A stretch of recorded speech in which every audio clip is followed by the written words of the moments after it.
Cette vidéo vous est présentée par la boutique lilojeux.ca, un service personnalisé par une équipe de passionnés d'ici.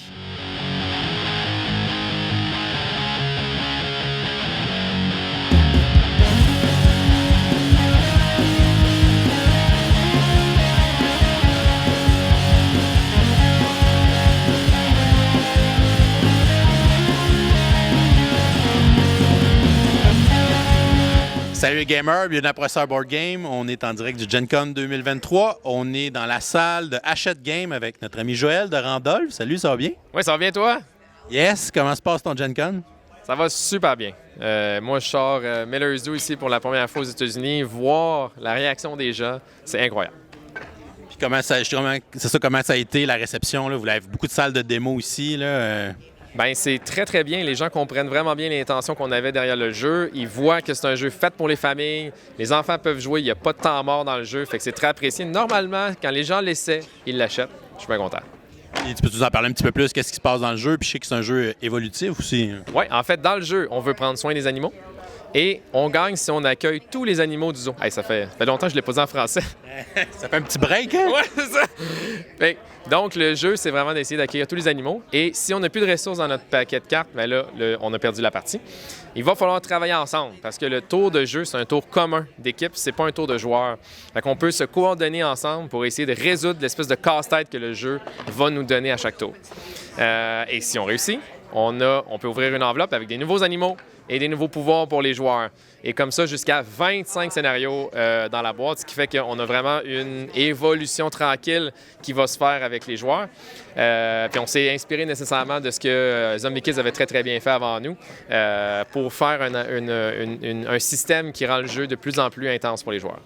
Super. Est-ce que vous avez emmené d'autres nouveaux jeux de votre ligne, de Randolph, ici à Gen Con pour présenter aux Américains?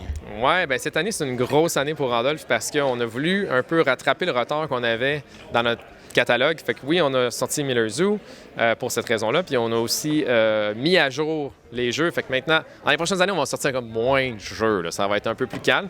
Mais oui, on a amené Bravo Bravo, qui est sorti un peu plus tôt cette année au Québec, qui a été design, ça. Oui, ça c'est un genre. Moi, c'est un jeu qui est très spécial, très niaiseux, très, très absurde, mais c'était voulu comme ça. Et donc, les gens l'essaient ici, ils n'en reviennent pas. Là, ils sont comme, qu'est-ce que c'est ça, cette affaire-là? Éventuellement, quand ils le jouent, ils vont l'acheter après. Donc, ça, c'est un des jeux qu'on présente. Et on a aussi le super jeu d'Antoine Lefebvre, Remi Rami, qui fait une grosse sensation. Lui, on ne le montre pas beaucoup en Gen Con. J'en ai pas beaucoup de copies. Je le montre qu'à des endroits spécifiques.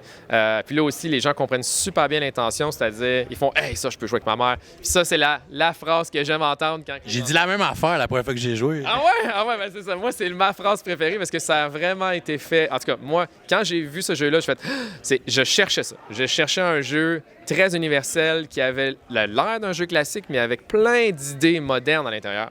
Et c'est ça que j'ai aimé dans ce jeu-là, parce que si tu es un gamer, t'aimes ça, t'as pas l'impression de perdre ton temps, et tu peux le présenter à ta mère, puis elle fait « Ça, je comprends. Ça, je suis capable. » Là, t'es comme « Oui, je comprends. » Et donc, là, on a une belle réunion entre familles, puis ça, j'aime beaucoup. Fait que Remi Rami, pour moi, c'est un gros coup de cœur pour cette année. J'espère qu'il va s'installer pour rester. C'est ça que j'espère pour ce jeu-là. Génial. Je l'ai joué, ma vidéo elle est sortie présentement au moment où on se parle. Là. On parle dans le futur.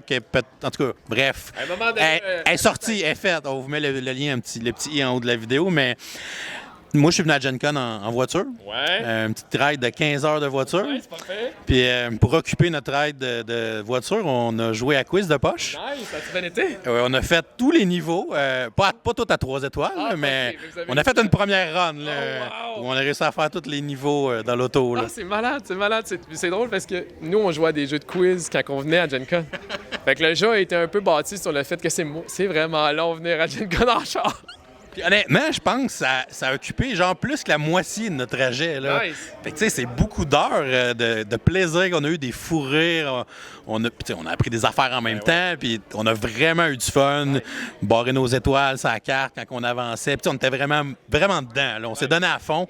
Fait que merci d'avoir fait ce beau jeu de road trip, dans le fond. Oui, c'est ça que ça sert. Puis en soi, Une des choses que j'aime de ce jeu-là, c'est que si tu repognes la même question, bien là, tu as assez. Fait que tu vas réussir tes défis plus souvent.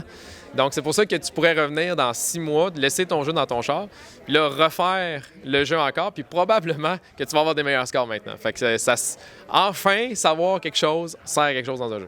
Voilà. Fait que là, on va faire les autres défis sur le chemin du retour. Ben oui, c'est parfait, ça. Merci beaucoup, Joël, puis bonne fin de Gen Con. Moi aussi, salut!